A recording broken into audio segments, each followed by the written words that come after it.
Hey good people, welcome back to the Life with Kimmy channel. Today, by your special request, we are making another Dirty 30 recipe. Now today I'm hitting it back to my childhood.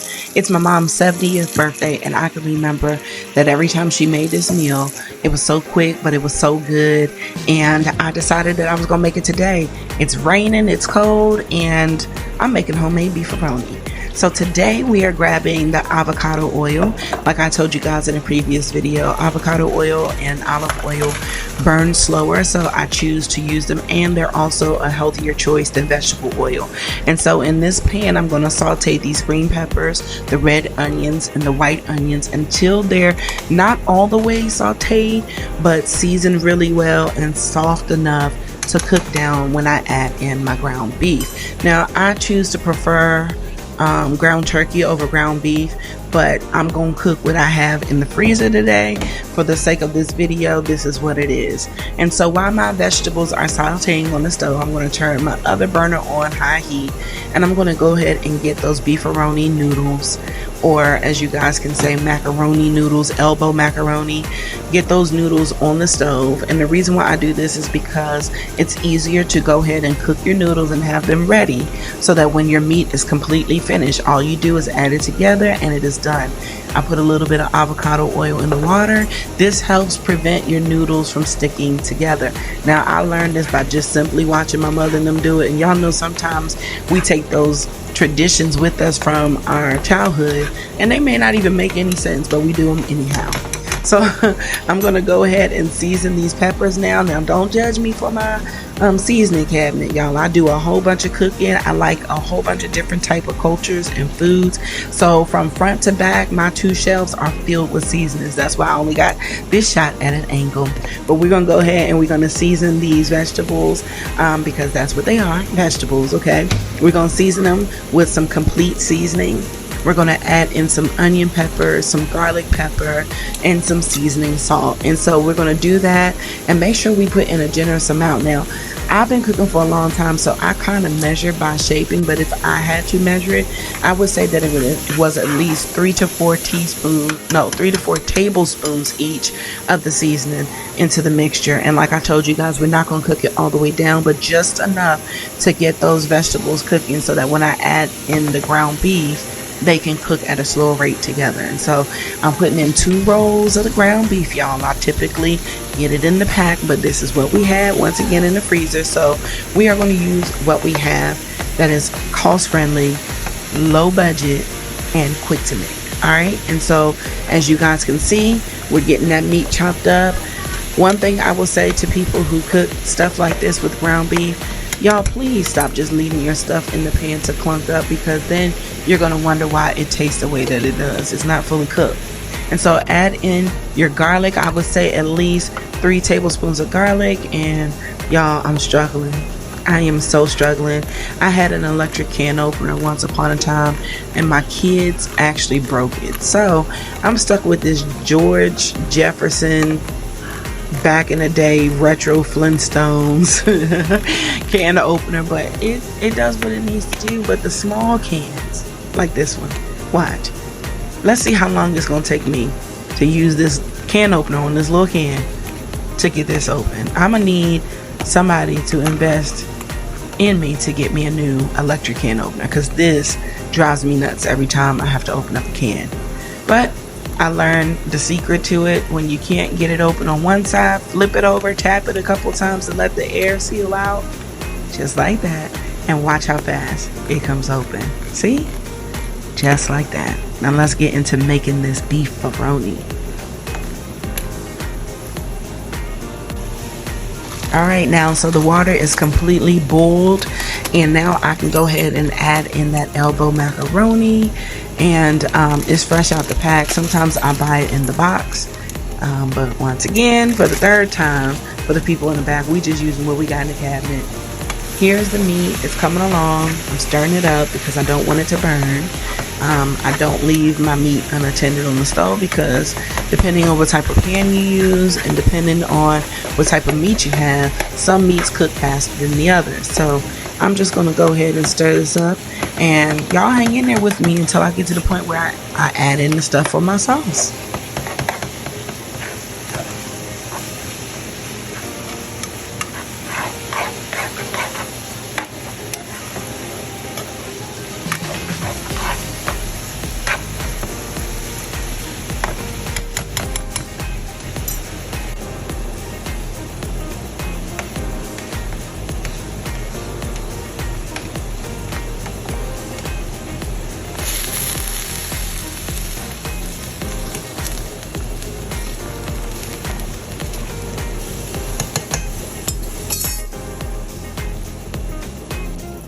right, y'all, so it's time to drain those tomatoes.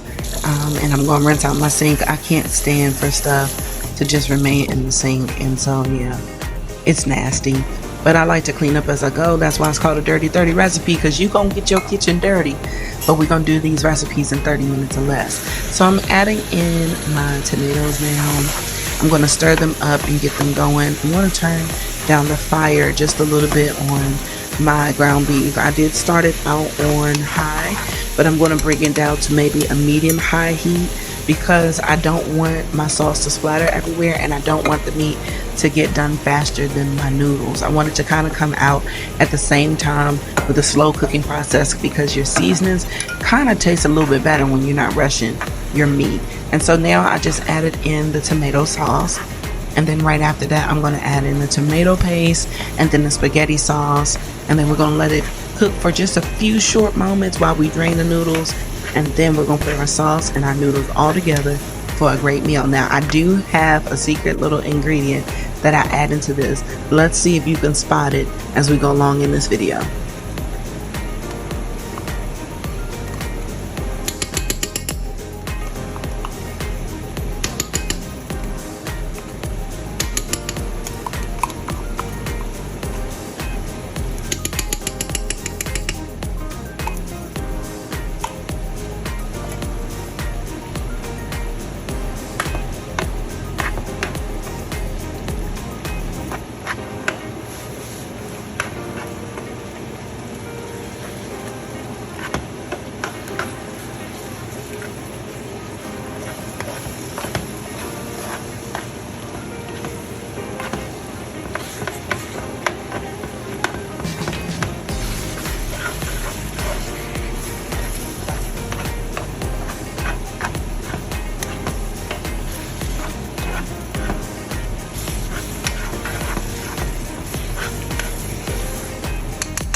Alright, so here's my special ingredient. I do not wait all the time for my food when it comes to spaghetti and pasta and stuff like that to come out before I add in Parmesan. I like to add some into the sauce.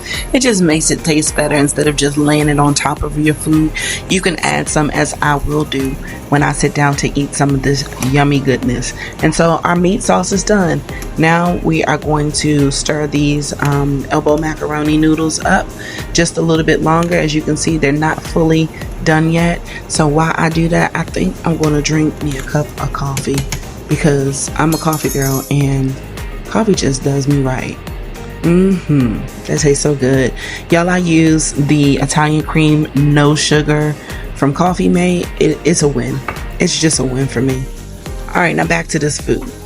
Before we can continue cooking, y'all know I told y'all gotta cook and y'all gotta clean all at the same time. Now I'm not gonna show in the video me sweeping up everything, because I have to mop my floors as well, but I have to wipe down everything because I like the cleanup process to be more simple when we're done than it is when we're actually cooking. So I try to clean up as I'm cooking, so it's less for me to do at the very end of it all. Wipe down them countertops, wipe down that stove, and then we can go ahead and continue into a good meal. Because who want to eat in a dirty kitchen?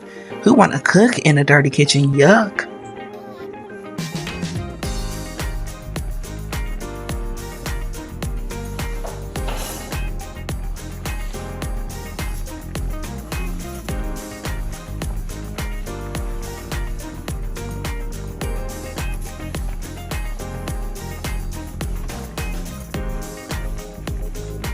Alright, now that we done wiped everything down, let's give these noodles one good stir.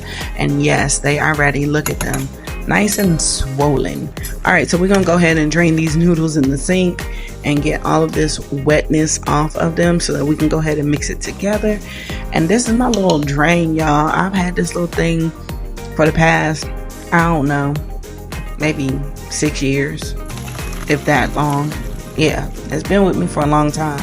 Now there's another method on using a strainer, but I just use it this way because it's easier for me to use, and it's okay, it works.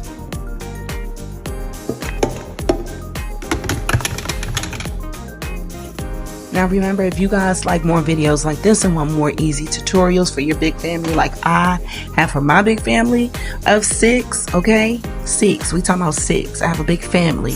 If you want more recipes like this, make sure that you subscribe, like, follow, and share. And put on your post notifications so that you can know when I'm dropping a new video. I'm going to do everything based off of faith, family, lifestyle, and business because I am a multi-entrepreneur, a stay-at-home mom, a wife for 21 years, and I have 5 amazing children. All right, and so now we done got these noodles drained. We put them back on the stove, and we're going to season these noodles with the same seasonings that we put into our meat sauce: onion powder, garlic powder, seasoning salt, complete seasoning, and a little bit of pepper. And we're gonna give it a good old stir because don't nobody like no bland tasting noodles either. But this is what I've learned. Once again, this helps you to not over season your food, but it helps to get seasoning all throughout the pot. And so you're going to use the same amount of ingredients when it comes to your seasoning as you did in your meat. Don't overdo it, okay? Especially with the seasoning salt or any kind of substitute that you may use. You want to make sure that any salt content is not used to the excessiveness of what you can use it. And so look at that meat sauce. We just pouring it right into that pan. Honey, we're going to give this a good old stir.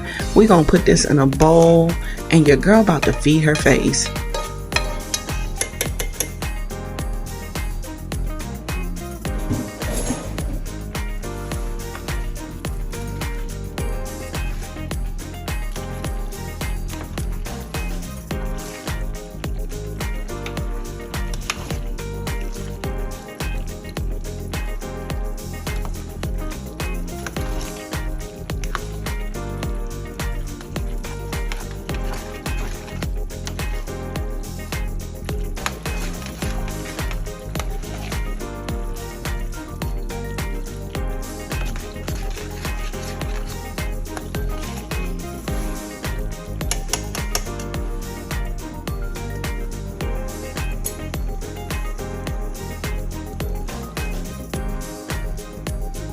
And you know that looks so good. You know it do. And of course, I gotta taste it fresh off the stove because I like my food piping hot. And y'all know I was trying to be cute for the camera. It burned the heck out the inside of my mouth. Y'all saw that little flinch? It burnt my mouth, but yeah, it was worth it. It tastes so good. I was just like, I need another bite. See? It was good. And I love it when the smoke come off my food. That way you know it is completely done. And it's done to perfection. So now I'm going to sit down and I'm going to eat because I got to taste test this before the family gets it. We're going to go ahead and put it in a bowl. And just as I told you guys in the beginning, even though I added some Parmesan on the inside of the meal, I'm going to now top it off with a little bit on the outside. And there you have it. You have Beefaroni for your family in less than 30 minutes. Once again, if you like this video and you want to have more videos like this, make sure that you like, comment, subscribe, and share. And if you tried this recipe, let me know in the comment section how it worked out for you. Until next time, guys, be blessed and have a great day. Peace.